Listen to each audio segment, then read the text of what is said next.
Welcome to Rapid Report. Tonight we begin with a question. Who actually controls the American checkbook?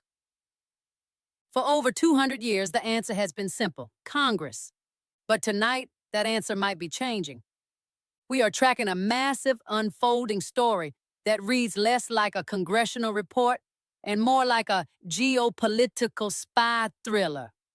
Reports have confirmed that the Trump administration has quietly moved $200 million in seized Venezuelan oil revenue out of the United States and into a secret offshore account in the Middle East. They are calling it the shadow treasury. It is money that exists outside the reach of U.S. courts. It is outside the grasp of international creditors. And most critically, it is completely outside the oversight of the United States Congress.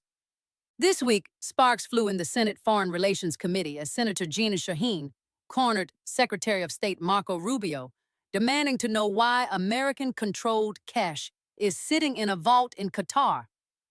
The administration says it's a necessary shield against lawsuits. Critics say it's a presidential slush fund designed to bypass democracy. Is this a brilliant strategic workaround to save a failing nation? Or is it the beginning of an imperial presidency that can fund its own operations, even if the U.S. government shuts down? Stay with us as we peel back the layers of Executive Order 114373 and expose the new financial weapon Washington doesn't want you to see. This is the shadow treasury shift in American financial statecraft. The Trump administration has effectively established a shadow treasury offshore, creating a mechanism to manage hundreds of millions of dollars in seized Venezuelan oil revenue outside the jurisdiction of U.S. courts, the reach of traditional creditors, and, critically, the oversight of the United States Congress. The existence of this offshore financial structure was confirmed this week during a contentious Senate Foreign Relations Committee hearing, where Secretary of State Marco Rubio defended the administration's decision to house $200 million in Venezuelan oil proceeds in a Qatari bank account. While the administration frames the move as a strategic necessity to shield the funds from creditor lawsuits, lawmakers and geopolitical analysts are sounding the alarm. They warn that the arrangement sets a dangerous precedent. The executive branch now possesses a self-funding offshore sovereign wealth capability that can operate independently of the congressional power of the purse, potentially even during a U.S. government shutdown. The Senate confrontation, a presidential slush fund. The hearing, intended to review the administration's post-Maduro strategy in Venezuela, quickly turned into a forensic accounting interrogation. Senator Jeanne Shaheen, D.N.H., pressed Secretary Rubio on the discrepancies in the administration's reported oil revenue figures. According to public reports, the U.S. government facilitated the sale of approximately $500 million in Venezuelan crude oil following the recent seizure of operations. However, only $300 million of that sum had been publicly accounted for in visible disbursement channels. Where is the remaining $200 million? Shaheen demanded, breaking from the prepared remarks. We are talking about sovereign assets being moved into a black box. Rubio did not deny the existence of the funds. Instead, he confirmed that the money was sitting in an account in Qatar, a jurisdiction he described as a neutral zone essential for the operation's success. He argued that if the money were to touch the U.S. financial system or European banks, it would immediately be frozen by a legion of Venezuela's sovereign creditors, ranging from bondholders to corporate claimants like Crystalex and ConocoPhillips, who have been waiting years to seize assets to satisfy unpaid arbitration awards. If that money enters New York, it vanishes into litigation, Rubio retorted. Qatar provides a secure vault where the funds can be preserved for the stabilization of Venezuela, rather than being cannibalized by lawyers and hedge funds. Shaheen was unmoved, characterizing the account as a presidential slush fund that operates on the sole authorization of the Secretary of State, bypassing the transparency mechanisms that typically govern foreign aid and asset forfeiture. The mechanics of the shadow treasury.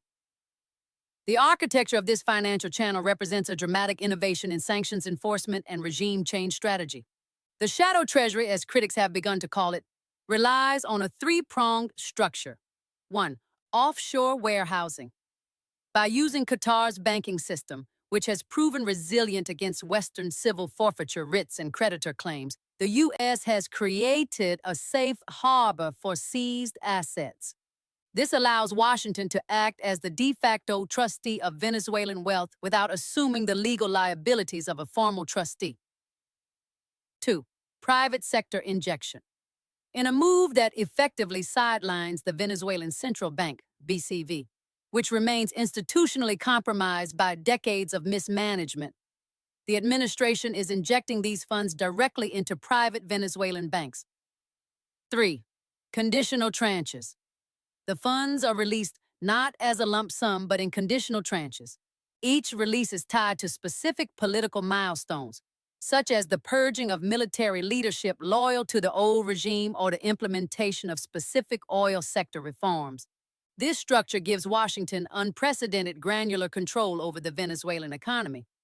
By bypassing the central bank, the U.S. is not just funding a government. It is manually, forcefully stabilizing the collapsing bolivar and picking winners and losers in the private banking sector. Executive Order 114373. The legal shield central to this operation is the controversial Executive Order 4373, described by legal experts as a sovereign force field. The order declares a national emergency with respect to the stabilization of Venezuela and explicitly shields these specific oil revenues from any and all legal claims, attachments, or liens by creditors, both American and foreign.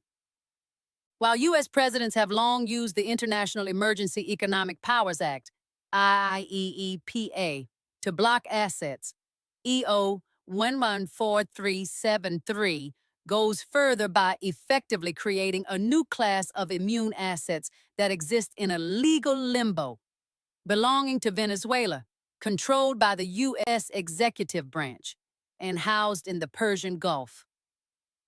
This order effectively tells American bondholders that their property rights are secondary to the president's foreign policy objectives, notes legal analyst Sarah Vowell. It blocks creditors worldwide from accessing the only liquid assets Venezuela currently has, the Oil for Food 2.0. Secretary Rubio defended the arrangement as a modern, more efficient iteration of humanitarian intervention. He described the mechanism as a way to ensure that oil wealth feeds the people rather than fueling corruption. However, the strict political conditionality attached to the cash suggests a model that is less oil for food and more oil for transition. The administration is reportedly using the $200 million war chest to enforce compliance among Venezuela's interim leadership. If the transition government wavers on U.S. demands, such as the extradition of former regime officials or the opening of oil fields to Western majors, the spigot can be turned off instantly. Qatar, the hemisphere's vault. The choice of Qatar as the repository for these funds is no accident. The Gulf state has cultivated a reputation as a financial intermediary capable of resisting pressure from Western courts, much like the precedent set during the early days of the Iraq War in 2003, where the Development Fund for Iraq was used to manage oil receipts. The U.S. is seeking a flexible account. However, by moving it offshore to Doha, the Trump administration has added a layer of secrecy that did not exist in Iraq. Rubio hinted that the current $200 million is merely a pilot program. With 50 million barrels of Venezuelan crude already allocated for future sale, the shadow treasury could soon swell to billions of dollars. Rubio referred to a larger agreement in the works, signaling that this offshore structure could become the permanent financial engine for U.S. policy in the Western Hemisphere. Constitutional crisis in the making? The most profound implications of this arrangement may be domestic. Constitutional scholars argue that by creating a self-funding foreign policy mechanism, the executive branch is bypassing Article 1 of the Constitution, which grants Congress the exclusive power of the purse. If the U.S. government were to shut down due to a budget impasse, a looming possibility, the State Department's operations in Venezuela would arguably be immune to the freeze. The Qatari account would remain active, the oil sales would continue, and the payments to private Venezuelan banks would proceed without interruption. We are witnessing the creation of a sovereign safety net for the executive branch, warned the narrator of a video summary analyzing the hearing. This allows the president to seize foreign resources and manage them as a geopolitical weapon, completely untethered from the will of Congress. As the hearing concluded, the clash between Senator Shaheen and Secretary Rubio highlighted a fundamental divergence in viewing U.S. power. For the administration, the shadow treasury is a necessary innovation to navigate a litigious global financial system. For Congress, it represents a frightening drift toward an imperial presidency, where transparency is the first casualty of strategy. Beyond the immediate clash over transparency lies a far more radical objective. The United States is effectively building a parallel state in Venezuela, funded by Venezuela's own resources but managed entirely from Washington and Doha. By bypassing the Central Bank of Venezuela, BCV, and injecting funds directly into private banks, the Trump administration is doing more than just stabilizing the currency. It is delegitimizing the Venezuelan state apparatus entirely. In traditional diplomacy, aid and recovered assets flow government to government. Even in hostile transitions, the goal is usually to capture and reform existing institutions. The shadow treasury model flips this logic. It assumes the Venezuelan state is too rotted to save. Instead, Washington is attempting to grow a new financial circulatory system around the tumor of the old regime. By selecting specific private banks to receive these dollar injections, the U.S. is effectively deputizing private bankers as the new stewards of national sovereignty. These banks, beholden to the U.S. State Department for their liquidity, become de facto agents of American foreign policy, creating a client-state dynamic that is financial rather than military. The Doha dilemma: outsourcing U.S. power. The reliance on Qatar as the vault for the Western Hemisphere introduces a complex layer of geopolitical risk. While Secretary Rubio framed Qatar as a neutral zone, analysts argue that it exposes American foreign policy to the whims of a Gulf monarchy with its own complex agenda. Qatar has successfully positioned itself as the world's indispensable diplomatic middleman, hosting the Taliban for peace talks, mediating hostage exchanges with Hamas, and now acting as the banker for Venezuela's transition. This creates a transactional dynamic. By relying on Doha to shield Venezuelan assets from Western courts, Washington incurs a debt of gratitude to Qatar. Critics warn of the Doha dilemma. What happens if U.S. interests clash with Qatar's elsewhere in the world? The offshore nature of these funds means they are not just safe from creditors. They are potentially vulnerable to leverage by the host nation. If diplomatic relations sour, the U.S. could find its sovereign safety net inaccessible, or worse, held hostage to other geopolitical demands. The constitutional erosion, the end of the appropriations clause. The most lasting damage of this precedent may occur in Washington, D.C., not Caracas. The U.S. Constitution's appropriations clause, Article 1, Section 9, was designed as a check on executive power, ensuring that a president cannot wage war or conduct foreign policy without Congress voting to pay for it. The shadow treasury creates a loophole that could swallow this check and balance whole. If an administration can seize foreign assets, move them offshore, and then use them to fund its own foreign policy operations, it achieves fiscal autonomy. In this scenario, the State Department does not need Congress to vote for aid packages for Venezuela. It simply sells seized oil and spends the proceeds. This effectively makes the executive branch a self-funding entity regarding specific foreign conflicts. Legal scholars warn this could lead to for-profit interventionism, where foreign policy decisions are driven by the potential to seize and repurpose assets to sustain the operation. creating a perpetual motion machine of intervention that Congress cannot defund because it never funded it in the first place. The moral hazard of creditor-proof finance executive order 114373 may be celebrated by the administration as a shield, but the global financial community views it as a nuclear option against property rights. By declaring Venezuelan assets immune to attachment, the U.S. is effectively stating that its political goals supersede international commercial law. This creates a massive moral hazard. If the U.S. government can simply decree that valid debts, such as bonds held by U.S. pension funds or arbitration awards won by U.S. corporations, are null and void whenever it is politically convenient, the sanctity of U.S. contract law is diminished. Furthermore, this incentivizes the weaponization of bankruptcy. Other nations may look at the Qatari model and replicate it, moving sovereign assets into friend-shore accounts to avoid paying international debts while still maintaining access to the funds. The U.S. is creating a blueprint for how rogue states can operate within the global economy while insulating themselves from the consequences of their financial default. From dollar diplomacy to shadow sovereignty, the revelation of the Qatari account marks the end of the era of dollar diplomacy, where the U.S. used the sheer might and transparency of its financial system to attract and coerce nations.